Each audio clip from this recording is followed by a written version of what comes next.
Thank you very much indeed. And could I start by saying two things. What an enormous pleasure it is to have the opportunity to talk to you today.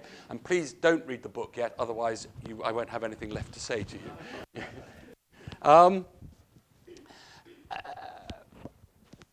I'd be very interested in hearing from you around this area, these issues, but perhaps just to start off with a few thoughts from me.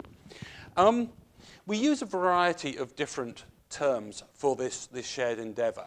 Already today we've talked about soft power, we've talked about cultural diplomacy, we've talked about cultural relations. And I don't think it's helpful for us to go into a deep etymological interrogation of what each of these terms means, but I do think it's important that we are clear that they are not necessarily interchangeable.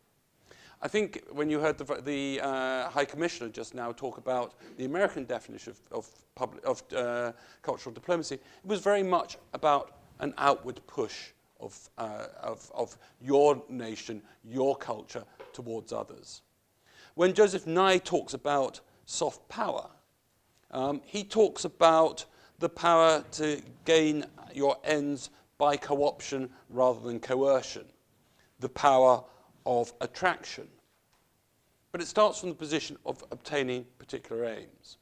The version that we as an organisation, the British Council, prefer is the terminology of cultural relations, which is, we believe, about creating opportunities for the people of the UK and other countries to build trust between them.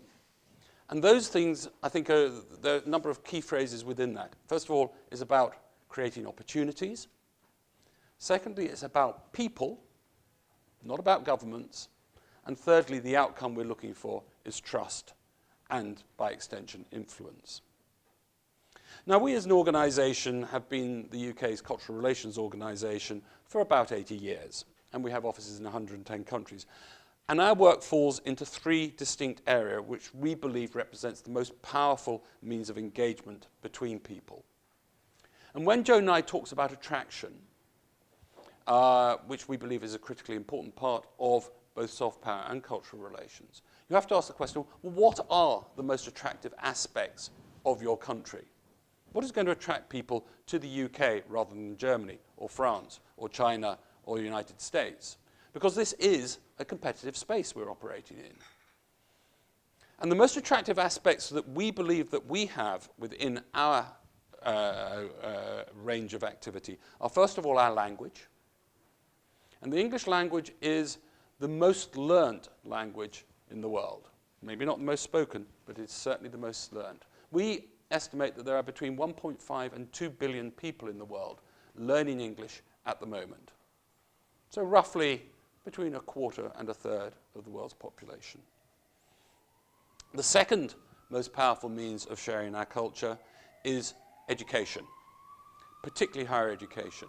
The UK has about 500,000 foreign students studying here at the moment, mainly in higher education, but also in other areas of education.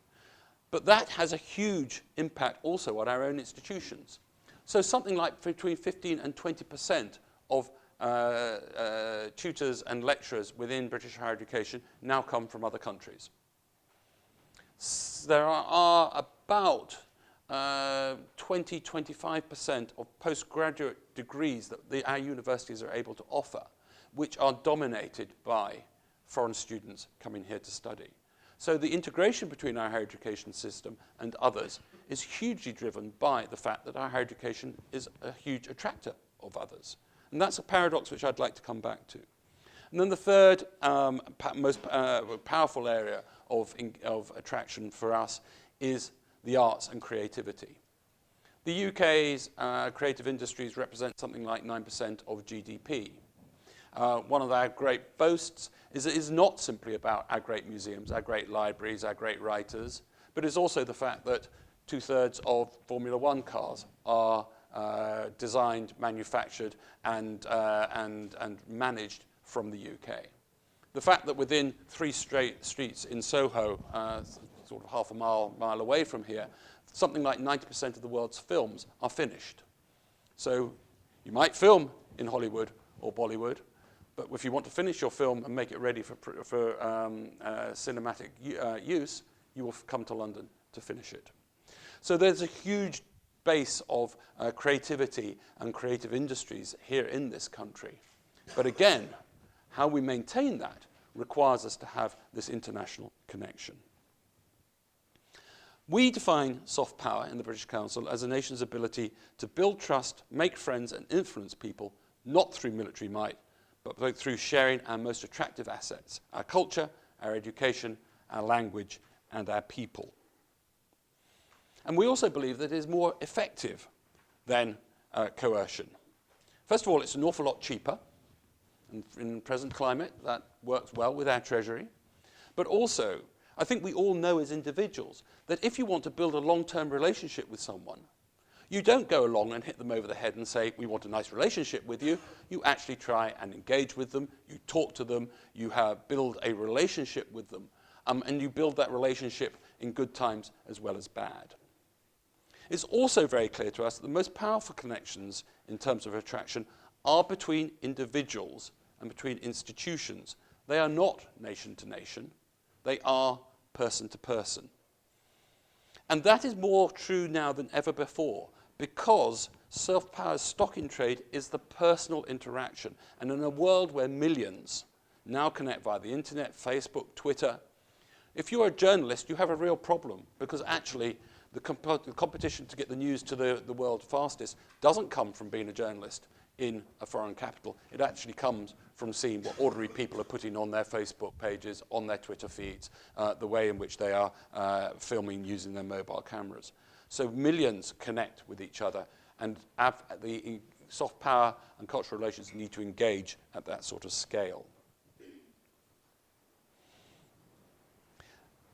Because the UK's cultural diplomacy is separate from official government-sponsored diplomacy, it also remains an open conduit for communication and international connections, even when other channels are blocked. And I think one of the most important aspects about cultural relationships between nations is it is often used as a means of maintaining connections when other political agendas become more difficult. So, in the case of the UK, the Prime Minister met the Dalai Lama a year or so ago. The Chinese government has reacted, as it usually does in these occasions, quite adversely. But what has continued has actually been the people-to-people exchanges. Indeed, British trade has grown faster in the year when there hasn't been the political engagement than before. You might well suggest that that means that actually diplomats get in the way of improving trade, not helping it, but that's not for me to say. I think the other interesting aspect of this is that different countries, different nations have different perceptions of soft power and employ their own soft power to assist it in a variety of different ways. The most attractive assets for the UK are not going to be the same as the most attractive assets for another country. And soft power runs in a huge spectrum, all the way from state-funded promotion, hosting the Olympic Games, which is expensive, to more homespun cultural activities, such as home-produced activity on the net, all of which affect a country's reputation and engagement abroad. It includes China's Terracotta Warriors, it includes the plays of William Shakespeare, it includes the Bolshoi Ballet, but it also includes a whole range of activities which at first glance don't seem to be part of this high cultural engagement. For instance, if you wish to encourage tourism and trust for your nation, you perhaps wouldn't promote blood-soaked crime or gritty political dramas. But indeed, The Killing and Borgen have raised Denmark's cultural profile to a level rarely seen before. The Thai government now presents itself as Thailand, the kitchen of the world, drawing upon its extraordinary cuisine as a means of actually promoting itself. So the strengths need to be defined against the background. The one thing you can't do, which is a truism which all too often governments forget, is you cannot persuade people of a strength that you actually do not possess. So there's no point in sadly going out and telling the world, Britain, the kitchen of the world, because sadly, people won't believe it. So engaging with what is truly the case is critically important. Around the world, more and more countries are discovering the power of this means of engaging with each other. China is a major player in the world stage. China now, with its Confucius Institutes, in 10 years has opened 300 institutions plus around the world. In the period compared with the British Council, which has 196 institutions around the world opened over 80 years. It's not just great countries like China who have discovered this. Many other countries have. South Korea, a major player in the cultural relations agenda now. Turkey, with the development of the Yunus Emre Institutes. Japan has suddenly refound the power of this, with, at long last, it putting more resource back into the Japan Foundation and presenting itself more powerfully around the world. So many, many countries engage very seriously in this space. Many countries also put substantial and significant sums of money into it. I've been trying to find out how much China puts into the Confucius Institute. Sadly, this is not a number which is readily available. But my estimate is that it is spending probably more than $1 billion a year in its external cultural relationships. Germany, with the Goethe Institute and DAAD alone, spends something like 800 million euros. France is roughly, it's difficult because these things are not always directly comparable, is somewhere comparable, perhaps even a little more. So right around the world, countries are putting serious and significant amounts of money into this activity. For us in Europe, sadly, as other countries begin to build this capacity, we are cutting our capacity. So the UK is cutting the resource going into cultural diplomacy and cultural relations quite dramatically.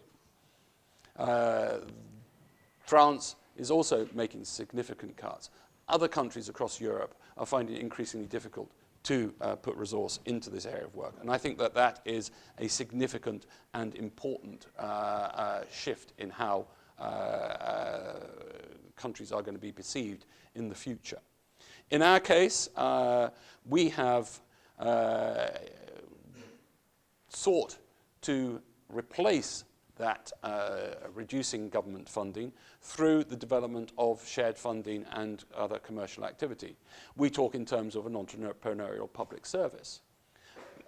My own view, my personal view, is that in the future, it is highly unlikely that the British government will ever put sorts of sums of money into public diplomacy, which it did a few years ago. But if we really want it to be effective, we have to find alternative means. And some of that means earning more of our money ourselves. And now our government funding for our total turnover is less than 25%, down around 22%, and going down. But it also means working with other organisations. So we work with the Premier League on football. And we should not forget the power of sport as a means of engaging between people. We work with Intel and Microsoft on teaching English. We work with Burberry on the arts in China. And this delivers significant impact for the UK at much lower cost to the taxpayer. Now, the booklet we have just given you looks at how cultural diplomacy and soft power operates around the world. And in particular looks at the big players of the future, the Chinas, Brazils, Russia, the Gulf countries, South Korea. All will certainly approach cultural relations differently from us and from each other, and in a manner informed by their own history, their political culture, and their appetite for engaging with the rest of the world. But it is very clear that the scale of those players' involvement is very, very high. Their ambition is very, very high. And we, in the UK, and as well as other traditional players in this area, need to recognise that that competition is coming. As the Foreign Secretary, William Hague, says in the foreword to that booklet, it is more important than ever before to tap into these new human networks around the world, using many more channels to do so, including social media, and to seek to carry out arguments in international courts of public opinion, as well as around international negotiating tables. And it is that balance between the international negotiating table and the court of public opinion which informs success for us all as organisations trying to work in this area. I thought I'd say a word or two about the Commonwealth, and I'd like to pick up on a couple of things the High Commissioner said. The Commonwealth works by commonality and by consent. Its links are cultural, linguistic, and above all, historical. rather than economic or political.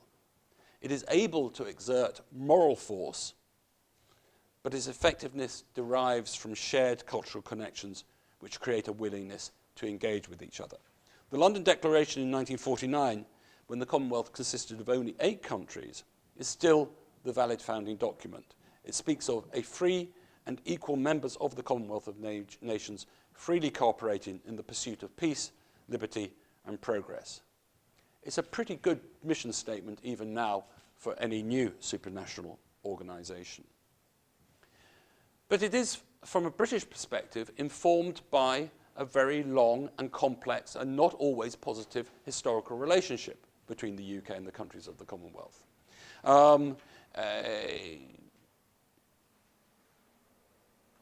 And for us as an organisation, opening offices in the Commonwealth has been one of the most important aspects of how we ourselves have grown.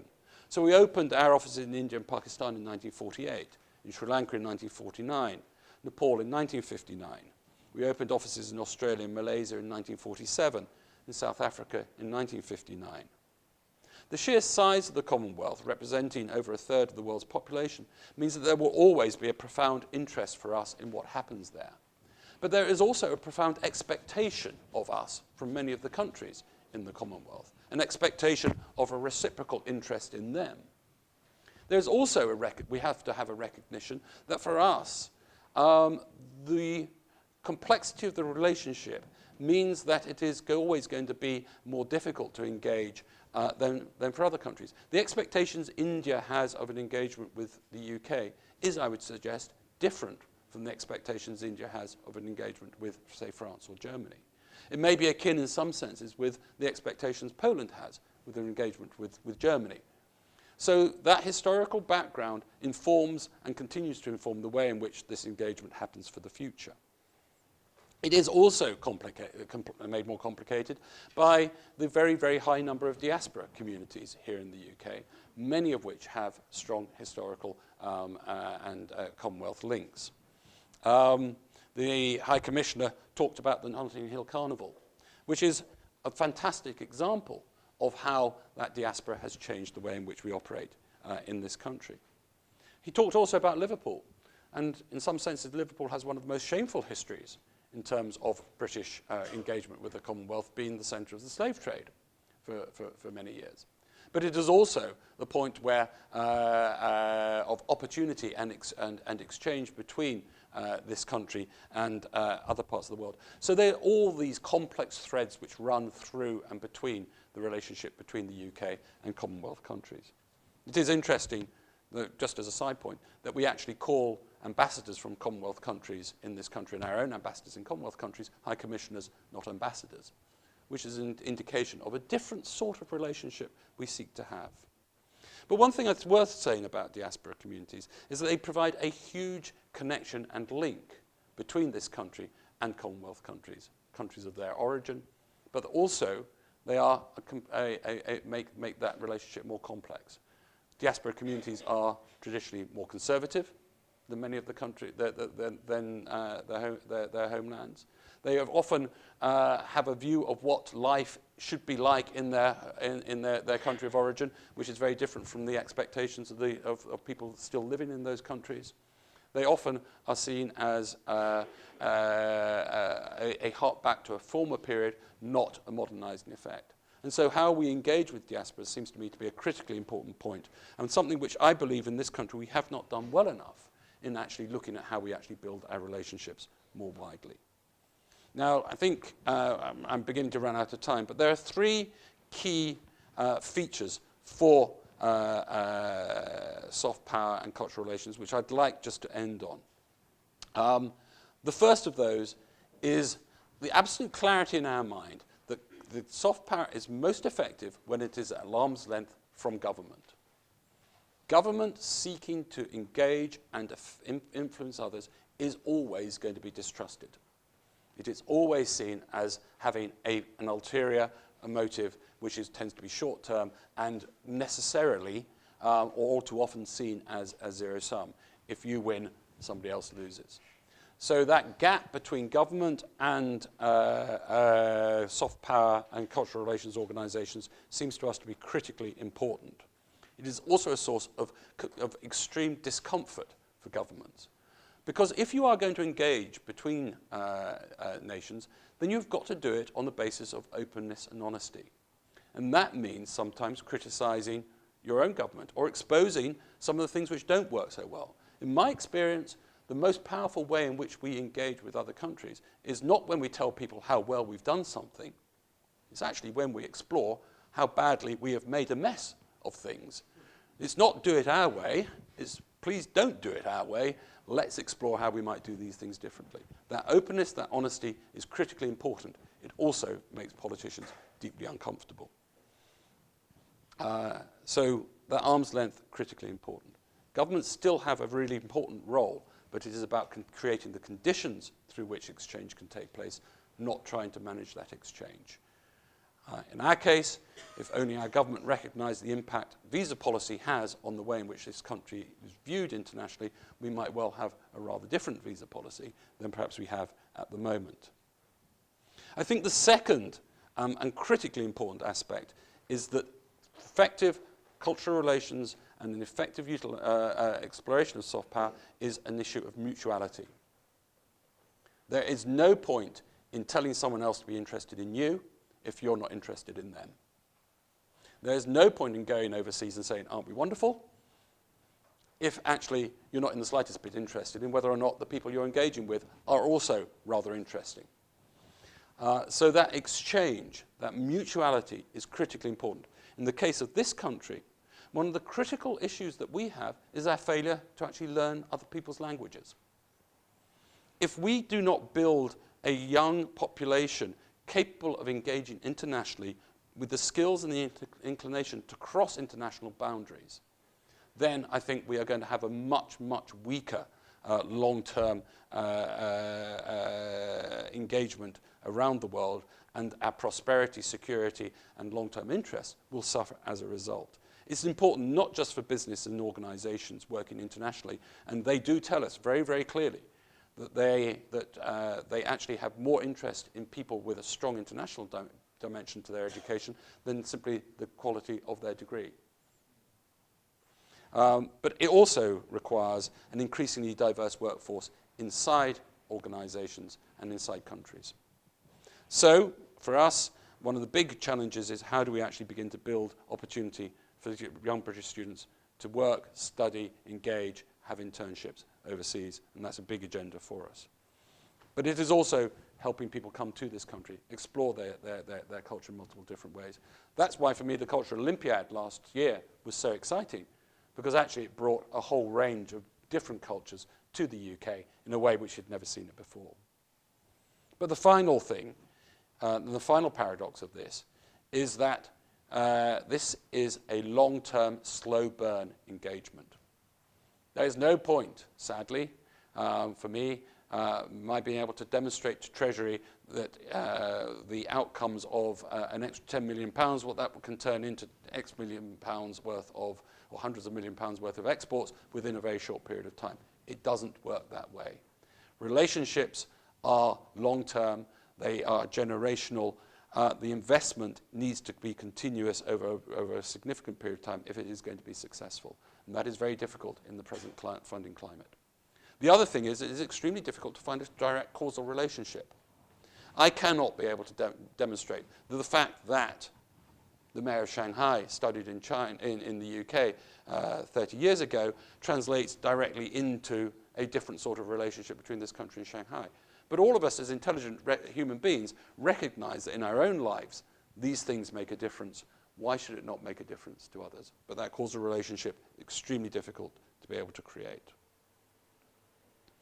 So ultimately, one of the soft power, cultural relations, cultural diplomacy, use the language you want, is a critically important aspect through which nations are going to engage with other nations in the future.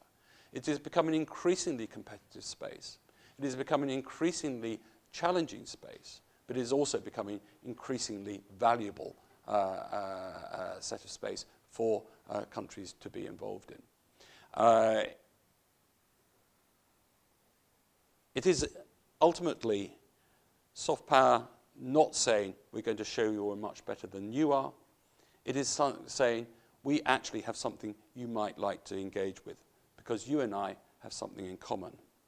If we have something in common, then we are more likely to respect each other, we're more likely to regard each other as friends, and we're more likely to want to do business and engage with each other in the future. And that is the essence of our work in cultural relations. Thank you very much.